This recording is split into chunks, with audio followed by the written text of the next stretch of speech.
हाँ तो विद्यार्थियों, अब हम देख रहे हैं शॉर्ट क्वेश्चन, फिर धीरे धीरे बड़े क्वेश्चन भी उनका सॉल्यूशन देखेंगे। हमारा जो फर्स्ट क्वेश्चन है वो है विद्युत द्विध्रुव के केंद्र से समान दूरियों पर अक्षीय व विषुवतीय तल पर विद्युत क्षेत्र की तीव्रताओं का अनुपात क्या होगा। अक्षीय स्थिति पर और निरीक्षीय स्थिति पर या विषुवतीय तल पर विद्युत क्षेत्र की तीव्रताओं का अनुपात क्या होगा। दोनों के फॉर्मूले क्या होंगे। अक्षीय स्थिति पर होगा तो उनका फॉर्मूला होगा 2kp/r³ और निरीक्षीय स्थिति पर होगा उनका फॉर्मूला क्या होगा प्यारे विद्यार्थियों, उनका फॉर्मूला होगा kp/r³। जब इनका डिवाइड करेंगे तो ये इनसे कैंसिल आउट हो जाएगा, ये 1 है ये 2 है, यानी अनुपात क्या होगा 2:1 इनका करेक्ट आंसर है, यानी 2:1। यदि विषुवतीय पहले दिया होता अक्षीय बाद में दिया होता तो फिर क्या आएगा 1:2 आएगा। सेकंड क्वेश्चन जो इंपॉर्टेंट है प्यारे विद्यार्थियों, बिंदु आवेश के कारण समविभव पृष्ठ की आकृति कैसे होगी। समविभव पृष्ठ क्या होता है, ऐसा पृष्ठ या सरफेस जिनके प्रत्येक बिंदु पर विभव का मान क्या रहे समान और उनके पृष्ठ पर एक बिंदु से दूसरे बिंदु तक जाने में किया गया कार्य क्या हो शून्य हो। अब ये बात कर रहे हैं बिंदु आवेश के कारण, ये एक बिंदु है और उनके कारण समविभव पृष्ठ आप खींचोगे तो कैसे खींचोगे, यानी ये हो जाएगा, यानी इनके ऊपर गोला करोगे तो ये गोलीय हो जाएगा। क्या हो जाएगा गोलीय, यानी गोलाकार होगा। क्या होगा गोलाकार, यानी गोले के आकार का जो पृष्ठ है वो क्या होता है समविभव पृष्ठ। अब हमें एक न्यूमेरिकल क्वेश्चन भी दिया गया है 0.1 मीटर त्रिज्या की वर्ताकार कुंडली में फेरों की संख्या 100 है। यदि इनमें प्रवाहित विद्युत धारा 1 एम्पियर है, विद्युत धारा क्या है 1 एम्पियर, तो कुंडली के केंद्र पर चुंबकीय क्षेत्र का मान क्या होगा और कुंडली के केंद्र पर BC का मान क्या होता है μ0 Ni/2r, ये होता है कुंडली के वर्ताकार कुंडली के केंद्र पर चुंबकीय क्षेत्र का मान। तो यहां पर वैल्यू दी गई है μ0 और μ0 की वैल्यू क्या होती है विद्यार्थियों, μ0 का मान होता है वो होता है 4 पाई इंटू 10⁻⁻7, यानी 4 पाई इंटू 10⁻⁻7। n का मान कितना क्वेश्चन दिया है 100 और I दिया है 1 एम्पियर अपॉन में 2 इंटू r की वैल्यू है 0.1।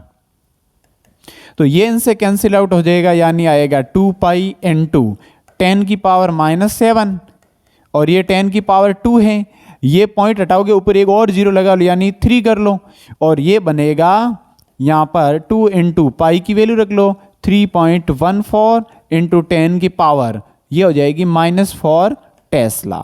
इनका यदि इनका 2 से गुणा करोगे तो क्या बनेगा 6.28 इंटू 10⁻⁻4 टेस्ला। ये क्या होगा उनके केंद्र पर चुंबकीय क्षेत्र का मान। यानी फॉर्मूला ध्यान रखना है कि वर्ताकार कुंडली है उनमें धारा प्रवाहित हो रही है तो केंद्र पर कितनी वैल्यू होगी, जो क्या होगी μ0 Ni/2r। अब प्यारे विद्यार्थियों, अतिचालक पदार्थ पूर्णतः प्रदर्शित करते हैं, यानी कोई अतिचालक पदार्थ हैं वो क्या प्रदर्शित करते हैं, यानी जब चुंबकीय क्षेत्र में लेके जाओगे तो वो क्या होगा वो प्रतिचुंबकित होगा, यानी क्या प्रतिचुंबकत्व को प्रदर्शित करते हैं। क्या प्रदर्शित करते हैं प्रतिचुंबकत्व, यानी अतिचालक पदार्थ हैं वो चुंबकीय क्षेत्र में लेके जाने पर क्या होगा चुंबकीय क्षेत्र से विस्थापित होंगे, यानी वो प्रतिचुंबकत्व हैं। अब आगे क्वेश्चन है कि AC जनित्र क्या परिवर्तित करता है, यानी AC जनित्र यांत्रिक ऊर्जा को किस में कन्वर्ट करेगा विद्युत ऊर्जा में। किस में विद्युत ऊर्जा में, यांत्रिक ऊर्जा को विद्युत ऊर्जा में परिवर्तित करता है। विद्युत चुंबकीय प्रेरण में प्रेरित विद्युत वाहक बल यानी EMF की दिशा का बोध कौन करवाता है। आपने फैराडे के नियम पढ़े होंगे। फैराडे का प्रथम नियम तो क्या बता रहा है, उत्पत्ति बता रहा है कि प्रेरित विद्युत वाहक बल कैसे उत्पन्न हुआ। द्वितीय नियम परिमाण बता रहा है, लेकिन आगे आपने एक और नियम पढ़ा जिनमें दिशा का बोध करवाया, वो क्या है लेंज का नियम। कौन सा नियम, लेंज का नियम। लेंज का नियम जो क्या बता रहा है कि उत्पत्ति हो रही है ना विद्युत वाहक बल उत्पन्न हो रहा है वो विरोध के कारण उत्पन्न हो रहा है। यानी चुंबक का एन सिरा आप कुंडली के पास में लेके जाओगे तो उनका भी कुंडली का भी सिरा क्या बन जाएगा, एन की भांति कार्य करेगा। एस को लेके जाओगे तो एस की भांति। तो प्यारे विद्यार्थियों, अब हमारा क्वेश्चन है, एक अनुनाद की अवस्था में यानी संधारित्र का जो प्रतिघात होगा वो उनका मान क्या है, 120 ओम है। यानी इसमें एक्स सी का मान क्या है, 120 ओम। तो प्रेरणीय प्रतिघात का मान क्या होगा, एक्स एल का मान क्या होगा। अनुनाद की अवस्था में आप हमेशा ध्यान रखना एक्स सी बराबर एक्स एल होता है, यानी एक्स एल का मान भी क्या होगा, 120 ओम होगा। ठीक है, अब हम आगे क्वेश्चन पढ़ रहे हैं। वो क्वेश्चन क्या है कि वातावरण में ओजोन परत द्वारा अवशोषित होने वाली विद्युत चुम्बकीय तरंग कौन सी हैं, यानी ईएमएफ कौन सी होगी, ईएमडब्ल्यू इलेक्ट्रोमैग्नेटिक वेव कौन सी होगी ओजोन परत द्वारा, ओजोन यानी O3 द्वारा कौन सी होगी प्यारे विद्यार्थियों, यानी पराबैंगनी किरणें। कौन सी किरणें होगी, पराबैंगनी किरणें। पराबैंगनी किरणें क्या होगी, ओजोन परत द्वारा अवशोषित होगी पराबैंगनी किरणें। उनके बाद में यदि वायु के सापेक्ष जल का अपवर्तनांक 4/3 है तो जल के सापेक्ष वायु का अपवर्तनांक क्या होगा। यानी जैसे ये मान लो कि 1n2 बराबर क्या होता है, 1/2n1। यानी 1n2 यदि आपको ज्ञात करना है तो 1 यानी ये माध्यम चेंज हो रहा है। देखो पहले वायु का जल के सापेक्ष था, अब क्या होगा, जल का वायु के सापेक्ष। माध्यम सेम है लेकिन एक दूसरे के सापेक्ष चेंज होगा तो ये क्या होगा, एक दूसरे के व्युत्क्रमानुपाती होगा। यानी यहाँ पे क्या आएगा, 4/3 व्युत्क्रम हो जाएगा तो क्या बनेगा, 3/4। यहाँ पे आंसर क्या आएगा, 3/4। यह अपवर्तनांक होगा यानी चेंज हो जाएगा। नेक्स्ट क्वेश्चन, कलांतर 5 पाई के तुल्य पथांतर क्या होगा। कलांतर और पथांतर में संबंध याद होना चाहिए प्यारे विद्यार्थियों। क्या है इनमें संबंध, तो इनमें संबंध हैं वो हैं जो पथांतर हैं, पथांतर डेल एक्स बराबर कलांतर क्या होगा, डेल फाई और लैम्डा अपॉन 2 पाई। ये होता है इन दोनों में संबंध क्या होगा, यानी पथांतर है वो कलांतर का लैम्डा अपॉन 2 पाई गुणा होता है। क्या होता है कलांतर का होगा लैम्डा अपॉन 2 पाई। इसमें वैल्यू रख लेते हैं, डेल फाई का मान ये पे दिया है 5 पाई, तो 5 पाई लैम्डा अपॉन 2 पाई, पाई से pi cancel out, 5 pi upon 2, ये क्या होगा, ये होगा पथांतर। क्या होगा, पथांतर। यदि ये दिया है तो इस साइड में इनको भेज दो, लैम्डा का भाग दे दो, तो ये बन जाएगा कलांतर का फॉर्मूला। संकट प्रासल के न्यूनतम मान के लिए अल्फा कण के प्रकीर्णन का मान बताइए, यानी कम से कम विचलन किस कंडीशन में होगा। कम से कम विचलन की बात करें तो जैसे कण गया टकराकर वैसे लौट आया, यानी जो अल्फा प्रकीर्णन में जो वैल्यू होगी वो क्या होगी, 180 डिग्री यानी पाई। रेखिक एंगल है ना, रेखिक कोण होगा। यदि किसी इलेक्ट्रॉन को, यह अच्छा क्वेश्चन है ध्यान रखना, यदि किसी इलेक्ट्रॉन को 1 वोल्ट विभवांतर द्वारा त्वरित किया जाए, यानी कोई इलेक्ट्रॉन है उनको 1 वोल्ट विभवांतर दिया जाए तो त्वरित का मतलब क्या, उनके वेग में क्या होगा, चेंजिंग होगा, तो प्राप्त ऊर्जा का मान क्या होगा। तो फॉर्मूला क्या होगा, यानी विभवांतर और ऊर्जा में फॉर्मूला क्या होता है, E बराबर होता है EV। तो E बराबर, E का मान हमें पता है, एक इलेक्ट्रॉन पर चार्ज कितना होगा, 1.6 × 10⁻⁻90 कूलम, और V कितना दिया है, 1 वोल्ट, यानी E बराबर हो जाएगा 1.6 × 10⁻⁻19 जूल।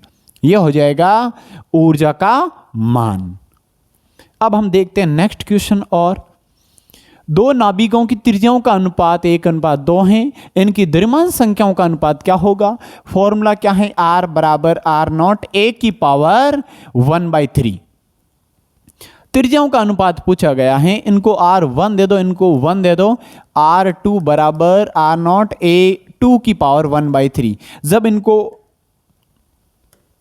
भाग में लिखेंगे तो डिवाइड में क्या हो जाएगा, ये बन जाएगा R1/R2 बराबर, ये इनसे कैंसिल आउट हो जाएगा, A1/A2⁻1/3।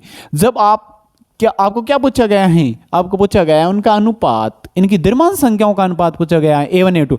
ये घनमूल है, उस साइड में जाएगा तो घन बनेगा, यानी A1 बटा A2 बराबर हो जाएगा R1 बटा R2 की पावर 3। यानी R1 बटा R2 कितना है?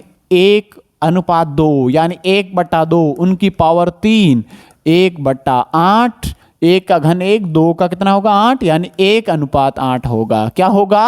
1:8। यहां पे क्वेश्चन है ना, ये बहुत ज्यादा अच्छा क्वेश्चन है। वो क्या है देखो, यदि अर्ध तरंग देशकारी में निर्गत संकेत की आवर्ती v है, निर्गत संकेत की आवर्ती v है, तो निवेशी संकेत की आवर्ती क्या होगी?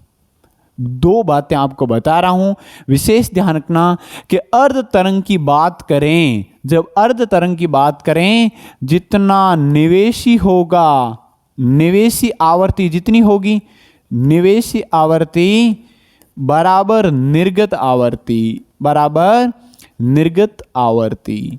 जितना दे रहे हो उतना ही क्या होगा? निर्गत होगा।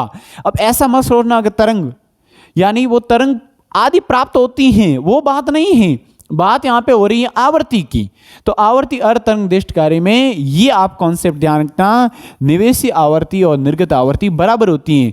तो निर्गत आवर्ती अगर v है तो निवेशी आवर्ती भी कितनी होगी? v होगी। ये तो बात आ गई अर्ध तरंग देशकारी में। लेकिन अब यदि बात करें पूर्ण तरंग देशकारी की, किन की बात करें? पूर्ण तरंग देशकारी। तो पूर्ण तरंग देशकारी में बात क्या होगी? आप जितना इनपुट दोगे, जितना इनपुट दोगे, तो फिर इनपुट यदि क्या है? v है, तो आउटपुट क्या प्राप्त होगा? डबल प्राप्त होगा। क्या प्राप्त होगा? डबल। यानी आउटपुट कितना प्राप्त होगा? डबल 2v होगा। ये कॉन्सेप्ट आप ध्यान रखना। इसमें यदि 50 हर्ट्ज आप दे रहे हो आवर्ती, तो यहां पर भी 50 हर्ट्ज ही प्राप्त होगी। लेकिन यहां पे 50 दे रहे हो, 100 प्राप्त होगी। 100 दे रहे हैं तो 200 प्राप्त होगी। ये आप विशेष ध्यान रखना। पूर्ण तरंग देशकारी में आवर्ती की बात कर रहे हैं, न कि जो तरंग प्राप्त हो रही है उनकी बात कर रहे हैं। इसमें तो पूर्ण तरंग प्राप्त होगी, लेकिन क्या होगी? आवर्ती इनकी डबल प्राप्त होगी। फ्रीक्वेंसी क्या प्राप्त होगी? डबल। आवेशित कण एक समान चुंबकीय क्षेत्र के लंब दिशा में गति करता है। यानी कोई चुंबकीय क्षेत्र हैं और उनके लंबवत दिशा में, ये मान लो चुंबकीय क्षेत्र हैं जो क्रॉस हैं, क्रॉस हैं, यानी यहां पे क्या होगा? बाहर की तरफ, और 90 डिग्री से यहां पर इनका कोई प्रवेश कर रहा है। यहां पर Q आवेश हैं v वेग से 90 डिग्री से प्रवेश कर रहे हैं, तो उनका पथ कैसे होगा? और 90 डिग्री की कंडीशन में आपको पता है ये क्या होगा? प्रत्येक कंडीशन में इन पर क्या लगेगा? फोर्स अधिकतम लगेगा, यानी वर्ताकार पथ पर क्या करेगा? गति करेगा। क्योंकि बार बार इस पर क्वेश्चन आ रहा है और उनमें कंफ्यूजन से क्वेश्चन गलत हो रहा है। 90 डिग्री से प्रवेश करेगा तो अधिकतम बल लगेगा। जैसे फॉर्मूला क्या होता है? F बराबर QVB साइन थीटा। जब एंगल 90 डिग्री है, एंगल क्या है? 90 डिग्री। साइन 90 डिग्री की वैल्यू क्या होगी? 1 होगी। यानी F बराबर QVB होगा। F बराबर QVB होगा। कहने का मतलब जैसे ही चुंबकीय क्षेत्र, मान लो इस प्रकार चुंबकीय क्षेत्र है और 90 डिग्री से प्रवेश कर रहा है, तो हमेशा उस पर वो घूर्णन गति करने लगेगा, यानी वर्ताकार पथ में घूमेगा। यानी पथ क्या होगा? वर्ताकार पथ होगा। क्या होगा? वर्ताकार पथ होगा। आवेश चुंबकीय क्षेत्र के समांतर गति करे। जैसे ये चुंबकीय क्षेत्र हैं, क्रॉस है तो बाहर की ओर, और वहीं से प्रवेश कर रहा है, यानी चुंबकीय क्षेत्र के समांतर प्रवेश कर रहा है। जिस साइड में चुंबकीय क्षेत्र है उसी समांतर प्रवेश कर रहा है, तो फिर इसमें एंगल बनेगा ना थीटा बराबर, वो क्या होगा? 0 डिग्री। तो F बराबर QVB होता है। F बराबर QVB साइन थीटा, और एंगल यहां पर 0 रखोगे तो बल क्या हो जाएगा? 0। बल क्या हो जाएगा? 0। यानी कोई बल कार्य नहीं करेगा। यानी वो कौन सी गति करेगा? गति बताना है। कौन सी गति करेगा? ऋजु रेखीय गति करेगा, या सरल रेखा में गति? सरल रेखा में गति, या ऋजु रेखीय गति। कौन सी गति? ऋजु रेखीय गति।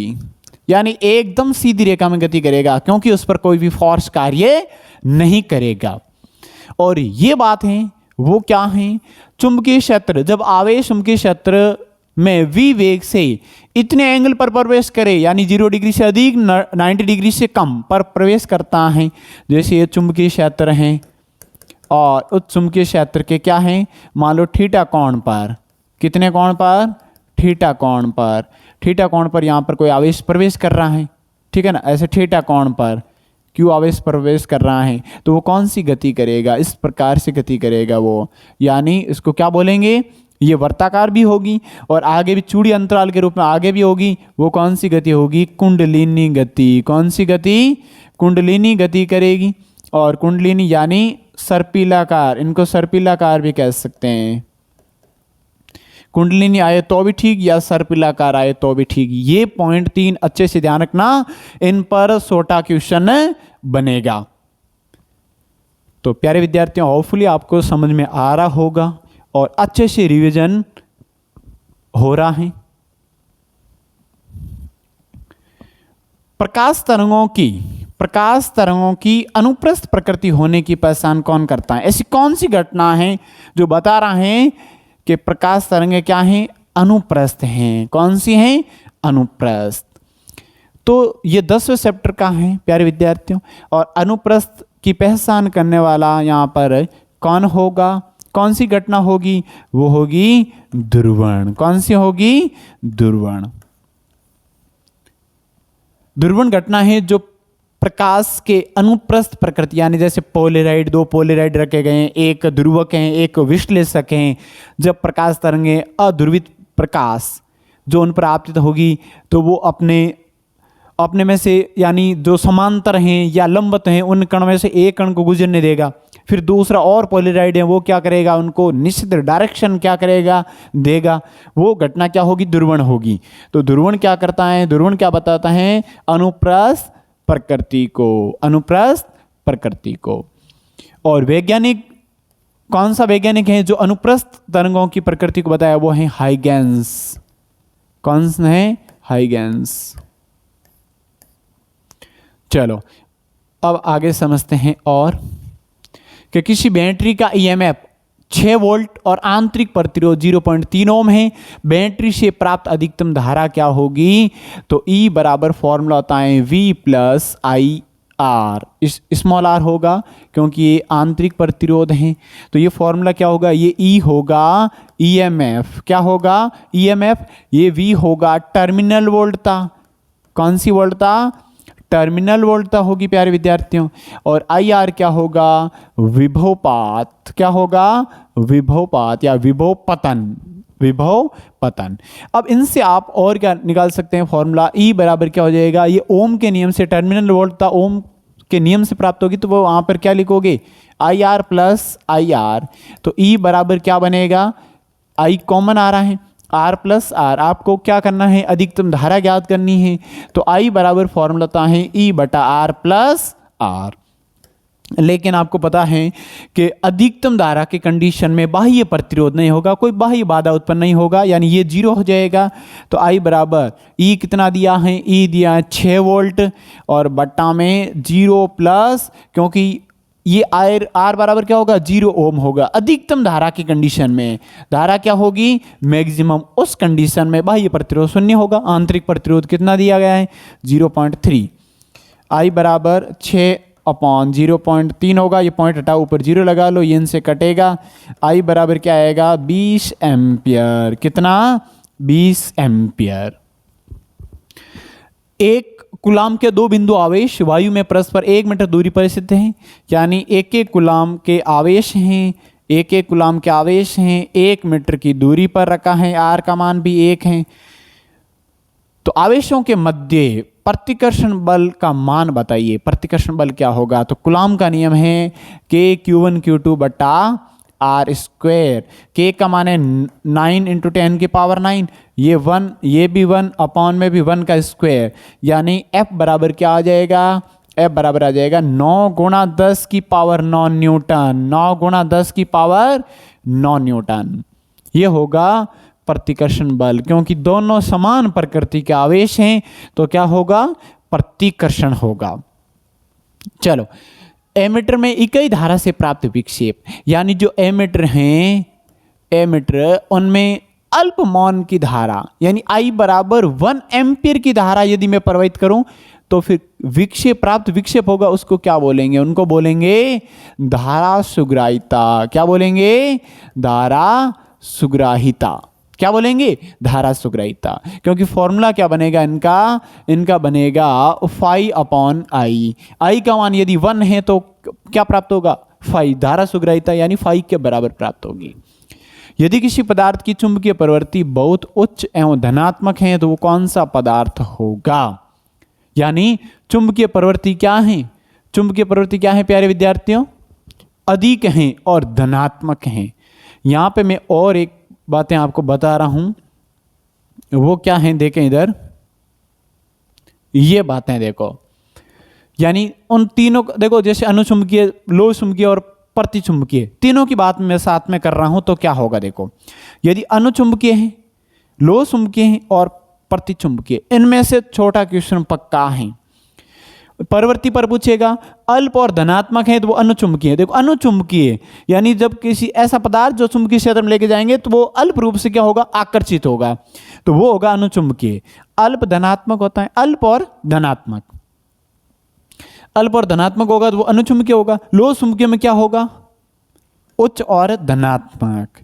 प्रतिचुंबकीय में क्या होगा, अल्प और ऋणात्मक। उसमें बात हो रही थी किनकी, उसमें बात हो रही थी यहां पर चुंबकीय प्रवृत्ति उच्च और धनात्मक है तो वो कौन सा होगा, वो लोह चुंबकीय पदार्थ होगा। क्या होगा, लोह चुंबकीय पदार्थ। अब इनका तापमान पर क्या प्रभाव पड़ेगा वो देख लो, ये बातें आप अच्छे से ध्यान कर लेना। प्रतिचुंबकीय है माइनस अल्प होगा, लोह चुंबकीय है उच्च और प्लस होगा, अनुचुंबकीय तो अल्प और धनात्मक होगा। ताप का प्रभाव क्या है, यदि अनुचुंबकीय पदार्थों का ताप बढ़ा दिया जाए तो चुंबकीय प्रवृत्ति घट जाएगी, चुंबकीय प्रवृत्ति का क्या इफेक्ट पड़ेगा, घट जाएगी। और लोह चुंबकीय में भी वही बात होगी, ताप बढ़ाओगे तो फिर क्या होगा, वो चुंबकीय गुण खो लेगा, यानी चुंबकीय प्रवृत्ति का मान घट जाएगा। यानी ताप बढ़ाओगे तो, ताप बढ़ाओगे तो, ठीक है ना। और तीसरी कंडीशन है प्रतिचुंबकीय हैं, और प्रतिचुंबकीय हैं तो प्रतिचुंबकीय तो क्या होगा, उनका ताप पर कोई इफेक्ट ही नहीं होगा। ताप चाहे बढ़ाओ चाहे घटाओ, चुंबकीय प्रवृत्ति पर कोई इफेक्ट नहीं होगा। ये बातें आप अच्छे से ध्यान कर लेना, बार बार रिपीट करके। उनके बाद में इनके एग्जाम्पल हैं वो देख लेते हैं। अनुचुंबकीय पदार्थों के उदाहरण क्या हैं, क्रोमियम है, प्लेटिनम है, एल्यूमिनियम है, O2 ऑक्सीजन, मैंगनीज, सोडियम, ये किनके एग्जाम्पल हैं, अनुचुंबकीय पदार्थों के एग्जाम्पल। और लोह चुंबकीय पदार्थ Fe3O4, मैग्नेटाइट, और इसमें GdFe यानी लोहा, निकिल, कोबाल्ट, स्टील, ठीक है ना। और ये गैलेडिनियम में है, ये भी अलग से धातु है इसमें, जो क्या है, लोह चुंबकीय पदार्थ हैं, यानी इसमें लोह चुंबकीय पदार्थों के गुण के रूप में होगा। और आगे हैं ये प्रतिचुंबकीय, यानी जो चुंबकीय क्षेत्र से प्रतिकर्षित होंगे वो कौन कौन से पदार्थ हैं, बिस्मिथ हैं, कॉपर हैं, जल हैं, सोना, NaCl, ठीक है ना, लवण हैं, और Ag चांदी हैं, पारा हैं। ये कौन से एग्जाम्पल हैं प्यारे विद्यार्थियों, ये सब एग्जाम्पल हैं, वो क्या हैं, प्रतिचुंबकीय पदार्थों के उदाहरण। चलो, अब इनमें और क्वेश्चन देखते हैं प्यारे विद्यार्थियों, कौन कौन से क्वेश्चन हैं जो पीछे रह गए वापस वो भी देख लेते हैं। इनकी बात हो गई, यहाँ पर इनकी बात हो गई। यहाँ पे क्या होगा, यहाँ पे बनेगा उच्च और धनात्मक है, इसका मतलब क्या है, वो लोह चुंबकीय पदार्थ हैं। कौन सा, लोह चुंबकीय पदार्थ। अब प्रेरित विद्युत वाहक बल का परिमाण, यानी E है ना, वो यहाँ पे रिक्त स्थान है, में समय के साथ होने वाले परिवर्तन की दर के बराबर होता है। फ्लक्स में परिवर्तन होता है ना, समय के सापेक्ष फ्लक्स में परिवर्तन की दर क्या होता है, बराबर होता है। यानी यहाँ पे क्या आएगा, चुंबकीय फ्लक्स। क्या आएगा, चुंबकीय फ्लक्स। चुंबकीय फ्लक्स में परिवर्तन के के साथ समय में होने वाले परिवर्तन को बता रहा है। अगला क्वेश्चन, संधारित्र में संचित ऊर्जा। आपने संधारित्र में संचित ऊर्जा का फॉर्मूला पढ़ा होगा, हाफ CV², फिर इनका कन्वर्टेशन रूप और भी था, यानी ये स्थितिज ऊर्जा के रूप में होता है। कौन सी ऊर्जा प्यारे विद्यार्थियों? स्थितिज ऊर्जा। प्रतिरोधकता का SI मात्रक, यानी प्रतिरोधकता होती है रो, उनका SI मात्रक क्या होगा? इनका SI मात्रक होगा ओम मीटर। क्या होगा? ओम मीटर। अब ये जो डायग्राम दिया गया है प्यारे विद्यार्थियों, इनमें देखें डायग्राम में क्या पूछा गया है?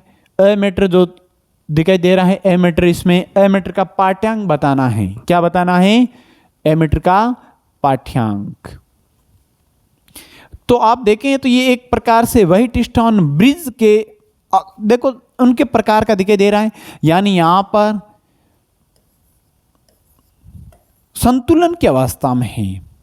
तो प्यारे विद्यार्थियों, ये संतुलन की अवस्था में है तो इसमें करंट फ्लो नहीं होगा, यानी इनको आप हटा सकते हैं संतुलन की अवस्था में।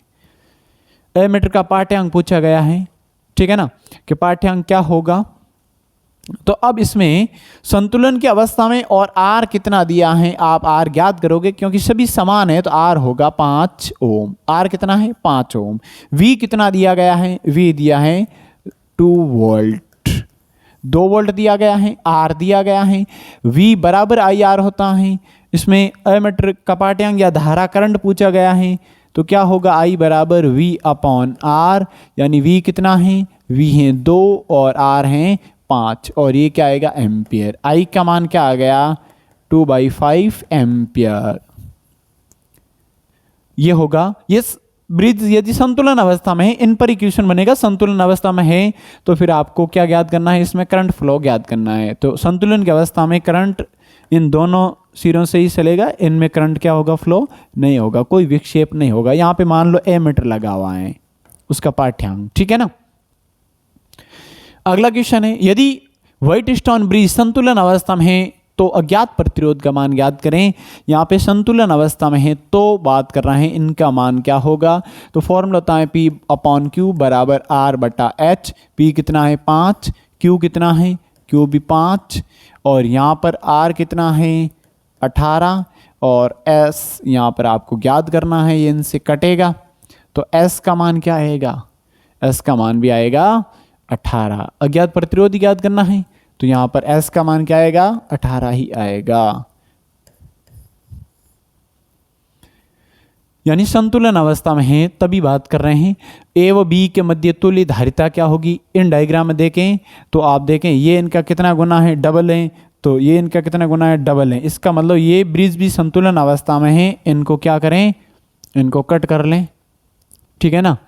अब यहाँ पे अज्ञात प्रतिरोध ज्ञात करना है, ये संतुलन अवस्था में है तो S ज्ञात हो गया 18। ओके, इसमें इनका पूछा गया तुल्य धारिता पूछी गई है A व B के मध्य, A व B के मध्य तुल्य धारिता पूछी गई है, और ये ब्रिज क्या है? संतुलन अवस्था में। आपको पता करना पड़ेगा कि संतुलन अवस्था में है या नहीं।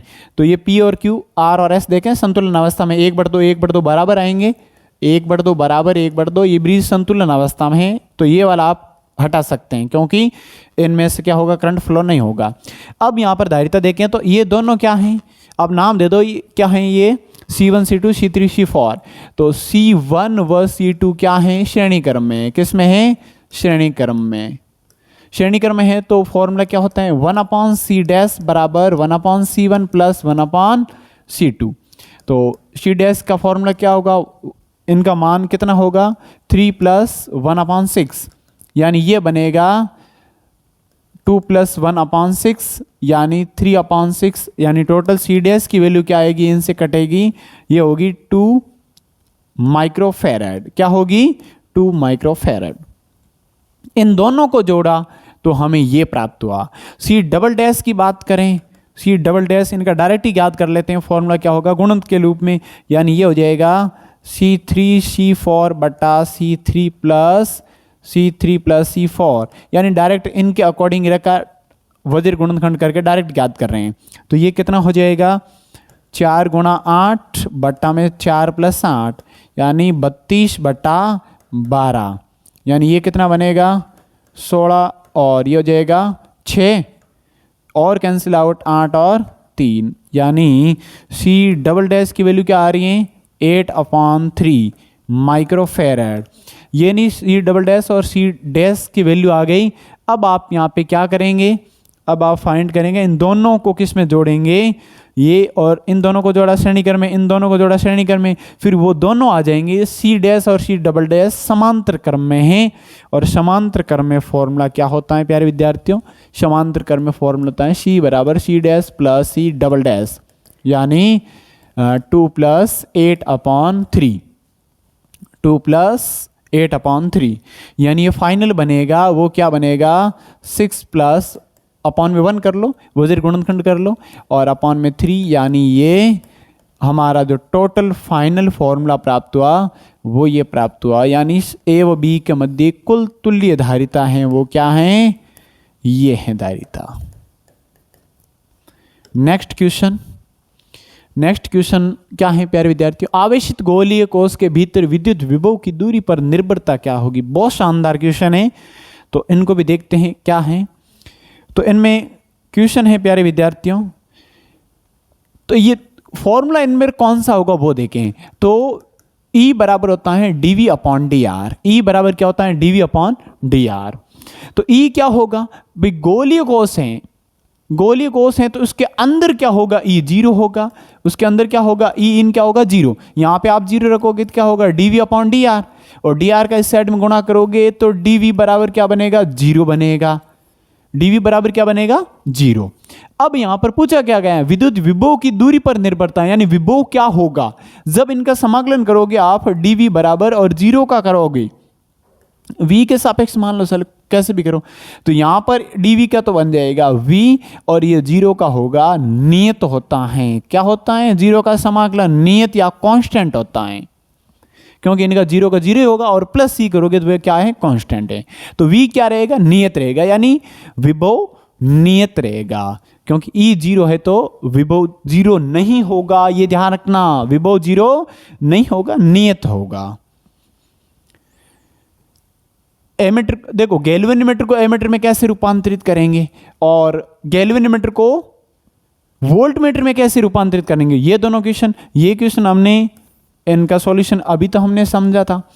एमीटर को गैल्वेनोमीटर को यानी जी को, या इसको धारामापी कह सकते हैं, धारामापी, तो धारामापी को एमीटर में कैसे रूपांतरित करेंगे, यानी उनके के लिए 500 क्रम में क्या जोड़ते हैं, 500 क्रम में क्या जोड़ेंगे, यानी 500 क्रम भी आपको ध्यान रखना है, 500 क्रम में शंट प्रतिरोध जोड़ेंगे, क्या जोड़ेंगे शंट प्रतिरोध, यानी अल्पमान का प्रतिरोध जोड़ेंगे। ठीक है, नेक्स्ट क्वेश्चन क्या है प्यारे विद्यार्थियों, एक गैल्वेनोमीटर को क्या करेंगे वोल्टमीटर में किस प्रकार से रूपांतरित करेंगे, और श्रेणी क्रम में क्या जोड़ेंगे, श्रेणी क्रम में उच्च मान का प्रतिरोध। और मैं इनमें बातें बता रहा हूं वो विशेष ध्यान रखना, कौन कौन सी बातें, यहां पर एमीटर है ना, एमीटर को परिपथ में कैसे जोड़ते हैं श्रेणी क्रम में, यह हमेशा ध्यान रखना, एमीटर को परिपथ में श्रेणी क्रम में जोड़ते हैं। और इनका आदर्श एमीटर का प्रतिरोध क्या होता है, आदर्श एमीटर होता है, उसका प्रतिरोध क्या होता है, आदर्श एमीटर का प्रतिरोध R बराबर 0 होता है, क्या होता है 0, यानी अपने में से पूरा करंट जाने देगा और रीडिंग बता देगा इतना करंट गया है, यानी वो क्या है आदर्श एमीटर। मुख्य बातें वापस रिपीट कर रहा हूं, गैल्वेनोमीटर से यानी धारामापी से एमीटर में कैसे रूपांतरित करोगे, धारामापी को एमीटर में कैसे रूपांतरित करोगे, तो धारामापी के समांतर क्रम में अल्प या शंट मान का प्रतिरोध जोड़कर उसको एमीटर में कन्वर्ट करेंगे। एमीटर पूरे को आप परिपथ में श्रेणी क्रम में हमेशा जोड़ोगे, एमीटर को श्रेणी क्रम में जोड़ोगे, और उसके बाद में आदर्श एमीटर का जो प्रतिरोध होता है वो 0 होता है, क्या होता है प्यारे विद्यार्थियों 0। गैल्वेनोमीटर को वोल्टमीटर में रूपांतरित करने के लिए श्रेणी क्रम में क्या जोड़ते हैं, उच्च मान का प्रतिरोध, यानी हाई रेजिस्टेंस जोड़ते हैं उसमें। और उसके बाद में क्या क्या बातें ध्यान रखनी है वो देखो, वोल्टमीटर को हमेशा परिपथ में कैसे जोड़ते हैं, वोल्टमीटर को परिपथ में हमेशा समांतर क्रम में जोड़ते हैं। कौन से क्रम में? समांतर क्रम में। ये बात आप विशेष ध्यान रखना। और आदर्श वोल्टमीटर हैं, आदर्श वोल्टमीटर, उनका जो प्रतिरोध क्या है? उनका प्रतिरोध अनंत होता है। क्या होता है? R बराबर इनफाइनाइट। ये बात भी ध्यान रखना, आदर्श वोल्टमीटर का प्रतिरोध अनंत होता है। समविभव पृष्ठ और विद्युत क्षेत्र के मध्य एंगल क्या होगा? समविभव पृष्ठ क्या होगा? आपको पता ही है। यहाँ पर प्लस क्यू आवेश है तो उनसे निकलने वाली विद्युत बल रेखाएं क्या होगी? उनके लंबवत हो, सदैव क्या होगी? लंबवत। यानी विद्युत क्षेत्र रेखाएं, आवेश से गुजरने वाला ये आवेश यानी ये बाहर की ओर होगी विद्युत क्षेत्र, पृष्ठ के क्या होगी? लंबवत। यानी एंगल क्या बनेगा? 90 डिग्री, यानी समकोण। क्या बनेगा? समकोण। ये बात ध्यान रखना। एक विद्युत आवेश क्यू v वेग से समरूप चुंबकीय क्षेत्र के समांतर गति कर रहे हैं, आवेश पर कार्य बल क्या होगा? बताओ। यानी फॉर्मूला क्या होता है? F बराबर Q आवेश है, V वेग से B चुंबकीय क्षेत्र में थीटा कोण से प्रवेश करता है, तो ये फॉर्मूला होता है।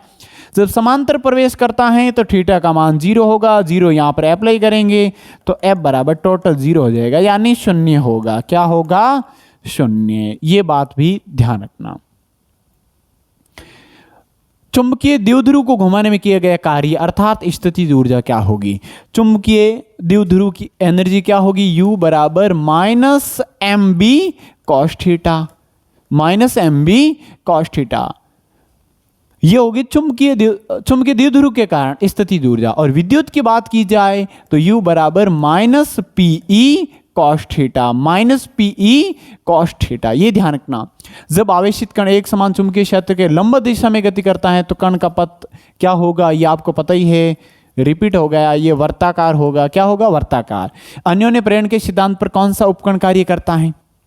अन्योन्य प्रेरण के सिद्धांत पर, तो अन्योन्य प्रेरण के सिद्धांत पर कौन सा होगा? अन्योन्य, यहाँ पे विद्युत चुंबकीय प्रेरण के सिद्धांत पर कौन सा होगा? ये तो होगा ट्रांसफॉर्मर। क्या होगा? अन्योन्य प्रेरण के सिद्धांत पर। याद कैसे रहेगा? आप कंफ्यूजन मत होना। ट्रांसफॉर्मर है, उसमें 2 कुंडलियां होगी। कितनी कुंडलियां होगी? दो यानी 2 परिपथ क्या होगा? अन्योन्य स्थिति को बताएगा, यानी ये होगा ट्रांसफॉर्मर। क्या होगा? ट्रांसफॉर्मर। चलो, विद्युत चुंबकीय प्रेरण के सिद्धांत पर कौन कार्य करेगा? विद्युत चुंबकीय प्रेरण के सिद्धांत पर क्या होगा? एसी जनित्र। क्या होगा? एसी जनित्र। और धारा विक्षेपक गैल्वेनोमीटर होता है ना, गैल्वेनोमीटर, ये क्या होगा? गैल्वेनोमीटर धारा विक्षेपक के सिद्धांत पर क्या करेगा? कार्य करेगा। यानी इसमें गैल्वेनोमीटर में क्या होगा? इसमें नॉर्मली करंट फ्लो होगा तो वो क्या होगा? विक्षेपित होगा। तो ये क्या हो गया? धारा विक्षेप के सिद्धांत पर गैल्वेनोमीटर। क्या होगा? गैल्वेनोमीटर या धारा मापी। क्या होगा? धारा मापी। नेक्स्ट क्वेश्चन है, सेल का आंतरिक प्रतिरोध की निर्भरता, यानी सेल का आंतरिक प्रतिरोध किस पे डिपेंड है ये बताना है। तो सेल का आंतरिक प्रतिरोध दोनों छड़ों के मध्य की दूरी पर, यानी सेल का आंतरिक प्रतिरोध यानी स्मॉल r है ना, ये किस पे डिपेंड करेगा? तो सेल का आंतरिक प्रतिरोध है वो, सेल बनाने के लिए आपको पता है 2 छड़ों का प्रयोग करेंगे तो उनके मध्य डिस्टेंस क्या होनी चाहिए? थोड़ी कम होनी चाहिए। यानी ये दूरी के क्या होता है? दूरी के व्युत्क्रमानुपाती होता है। दूरी के क्या होगा? व्युत्क्रमानुपाती। ठीक है। और क्या होगा? क्षेत्रफल के क्या होगा? समानुपाती। यानी सड़ें जितनी बड़ी होगी तो प्रतिरोध क्या होगा? प्रतिरोध क्या होगा? उतना ही ज्यादा होगा, यानी इनके समानुपाती होगा। और सांद्रता के भी क्या होता है? समानुपाती होता है। सांद्रता के भी समानुपाती। ये आप अच्छे से ध्यान रखना।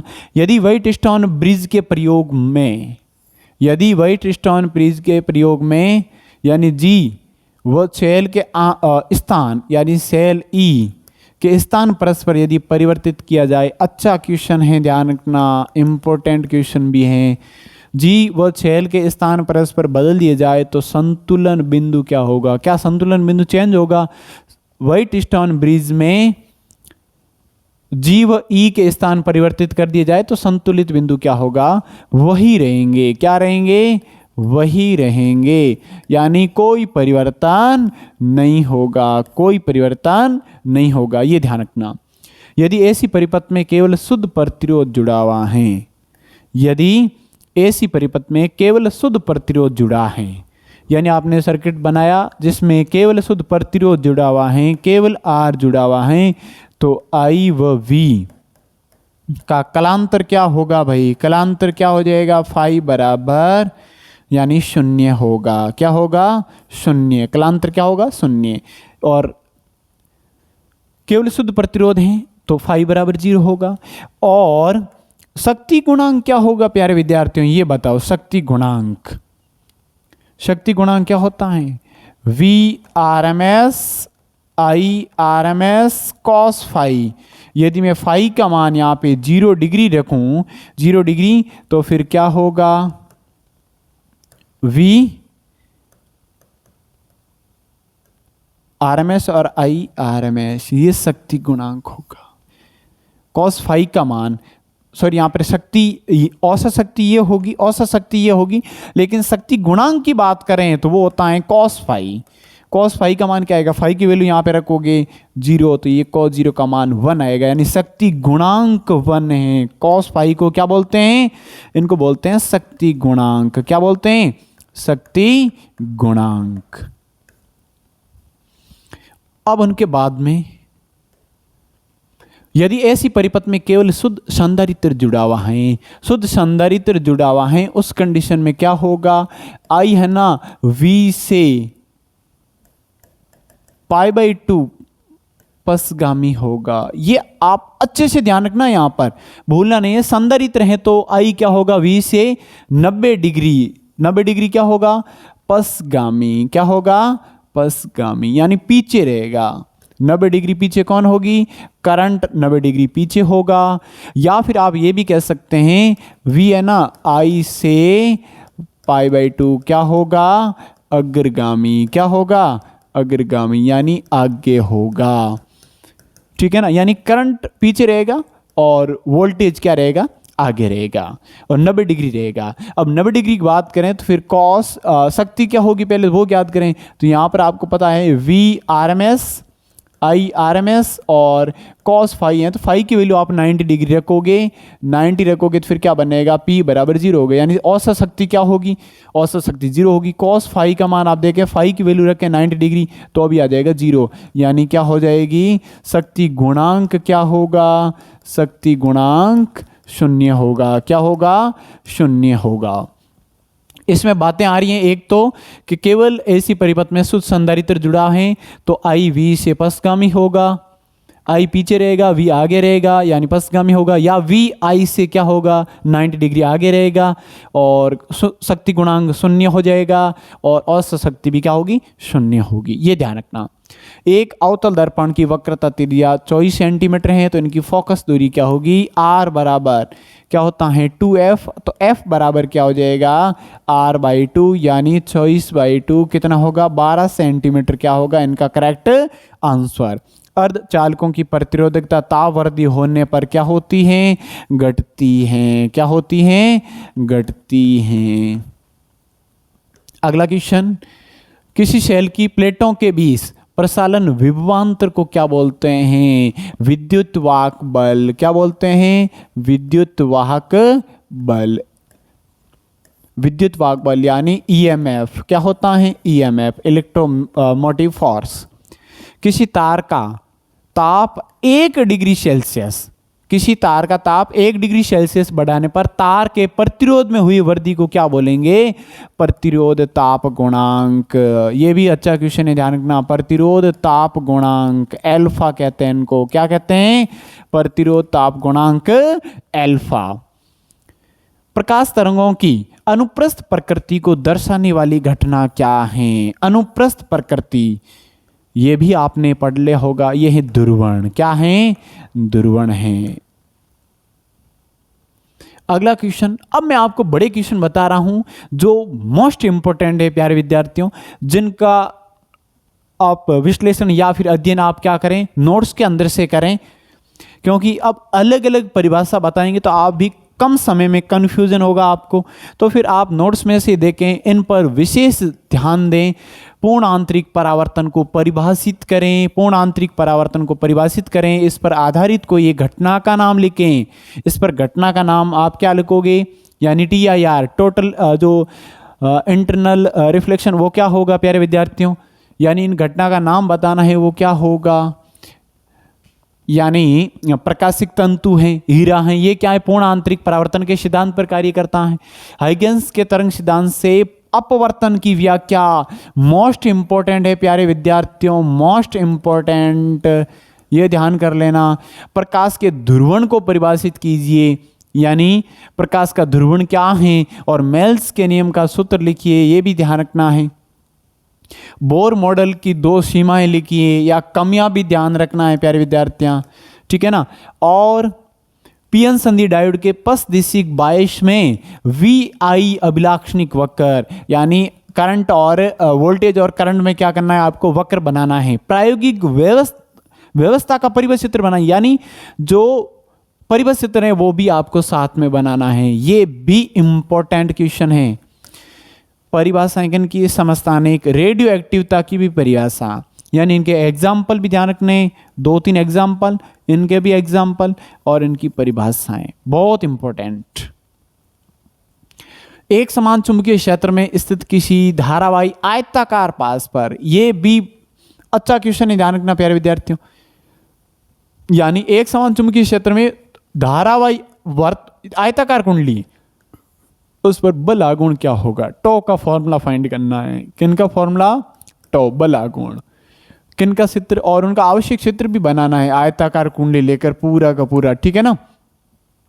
एम्पीयर के परिपतीय नियम से किसी लंबी धारावाही परिनलिका के अक्ष पर चुंबकीय क्षेत्र का व्यंजक प्राप्त करना है। एम्पीयर का परिपतीय नियम और उनसे लंबी धारावाही परिनलिका होती है ना, परिनलिका के अक्ष पर चुंबकीय क्षेत्र, यानी वो भी मैंने इंपॉर्टेंट भी बताया था ये पहले, परिनलिका इस बार मोस्ट इंपॉर्टेंट है।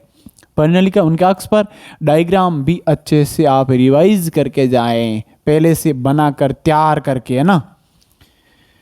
निरुद्धि विभव यानी अंतक विभव को परिभाषित करें। प्रकाश के तरंग सिद्धांत के आधार पर प्रकाश विद्युत प्रभाव की व्याख्या क्यों नहीं की जा सकती है, कोई 2 कारण, इनका आंसर भी साथ में है, मैं आपको समझा रहा हूं ये क्वेश्चन किस प्रकार से होगा। निरुद्धि विभव क्या है, ये तो आपको पता है। निरुद्धि विभव की परिभाषा तो आपको पता है, यानी एनोड पर लगाया गया वह ऋणात्मक विभव जिस पर धारा का मान 0 हो जाए, यानी विभव कम करेंगे कि धारा का मान 0 किस पर होगा, किस वोल्टेज पर होगा, वो क्या कहलाएगा, निरुद्धि विभव। प्रकाश के तरंग सिद्धांत के आधार पर प्रकाश विद्युत प्रभाव की व्याख्या क्यों नहीं की जा सकती है, ओके। तरंग सिद्धांत के आधार पर व्याख्या क्यों नहीं हो पाई, 2 कारण बताइए।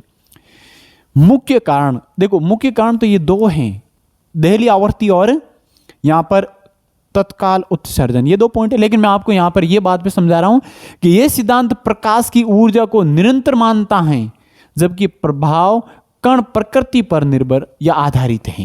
यानी ये मान रहा है, ये सिद्धांत क्या मान रहा है कि ऊर्जा क्या हो रही है, निरंतर है, ऊर्जा कंटिन्यू है, सतत है। लेकिन ऊर्जा किसके रूप में होती है, बंडलों के रूप में होती है, विविक्त रूप में होती है। 2 प्रमुख कारण कौन से, देहली आवर्ती, देहली आवर्ती की विफलता, यानी देहली आवर्ती की विफलता क्या है, तरंग सिद्धांत के अनुसार तो क्या कहा गया कि यदि प्रकाश की तीव्रता पर्याप्त हो, यदि प्रकाश की तीव्रता पर्याप्त हो तो किसी भी आवर्ती पर इलेक्ट्रॉन निकलने चाहिए, निकलने चाहिए, यानी किसी भी आवर्ती पर क्या होगा, प्रकाश क्या होंगे, उस प्रकाश विद्युत प्रभाव की घटना में भी कहा गया है कि तरंग सिद्धांत में क्या कहा पहले कि किसी भी आवर्ती कोई प्रकाश होगा ना तो इलेक्ट्रॉन धातु पर से उत्सर्जित कर लेगा। लेकिन वास्तव में एक निश्चित न्यूनतम आवर्ती यानी देहली आवर्ती से कम आवर्ती के प्रकाश से चाहे कितनी भी तीव्रता क्यों ना हो इलेक्ट्रॉन उत्सर्जित नहीं होंगे। इसका शाब्दिक अर्थ यही हुआ कि धातु पृष्ठ से इलेक्ट्रॉनों को निकालने के लिए एक निश्चित आवर्ती का होना क्या है, जरूरी है। तत्काल उत्सर्जन, तरंग सिद्धांत मानता है कि ऊर्जा तरंग के रूप में फैलती है, इसलिए इलेक्ट्रॉनों को आवश्यक ऊर्जा पाने के लिए समय लगना चाहिए। यानी ये बोल रहे हैं कि आप उनको ऊर्जा दोगे तो फिर इलेक्ट्रॉन ऊर्जा ग्रहण करेगा, फिर कुछ समय लगेगा, फिर वो उत्सर्जित होगा।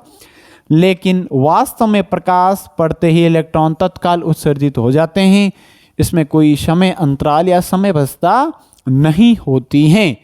ये क्वेश्चन अच्छा क्वेश्चन है, इंपॉर्टेंट भी है। ये दोनों आप पॉइंट बनाकर ऐसे लिखोगे ना, अच्छे से समझ में आएगा। ऐसी थ्योरी लिखने से नहीं आएगा समझ में। 2 पॉइंटों के आधार पर बताओ कि देली आवर्ती या तत्काल उत्सर्जन, ये दोनों हैं, इन पर आप बताओ कि क्या है, ये विफल क्यों हुआ। अगला क्वेश्चन, प्रत्यावर्ती धारा परिपथ में माध्य शक्ति का सूत्र प्राप्त करें। प्रत्यावर्ती धारा परिपथ में इनका फॉर्मूला फाइंड करें।